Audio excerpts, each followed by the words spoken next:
14 years ago, the US was the victim of an attack that sparked numerous conspiracy theories.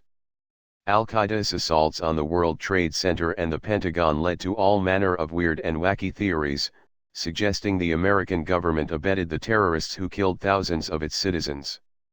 The theorists claim that, despite Barack Obama's campaign to wipe out ISIS, known as Islamic State, the militant army is in fact a creation of the American government. It seems the theory's most vociferous and dedicated supporters are in Iran.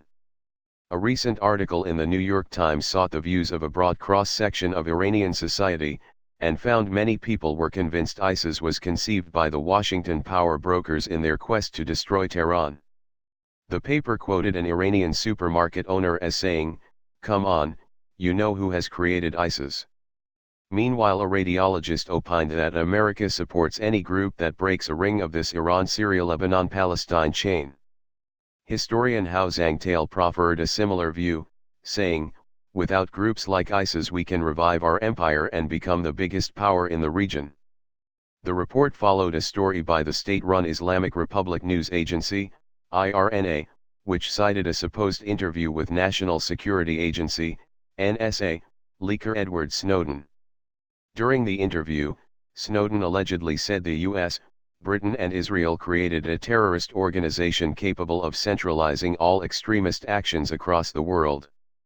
Iran's supreme leader Ayatollah Ali Khomeini has often publicly expressed his views on the relations between US and ISIS.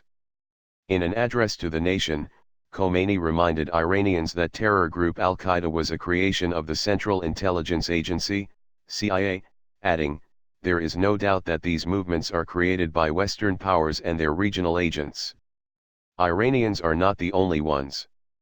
According to the Final Call, an American newspaper defined by its creators as the official communications organ of the Nation of Islam, the US and other countries such as Turkey and Saudi Arabia have been arming, funding and training members of ISIS since 2007.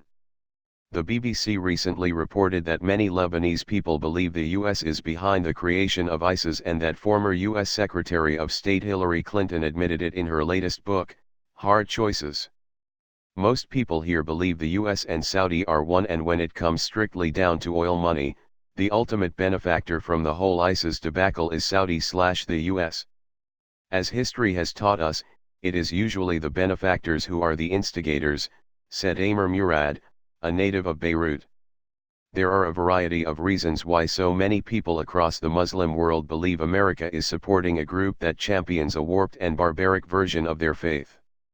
According to journalist Mehdi Hassan, the tendency to believe the Islamist terrorists are a creation of the US is rooted in the events that took place 13 years ago.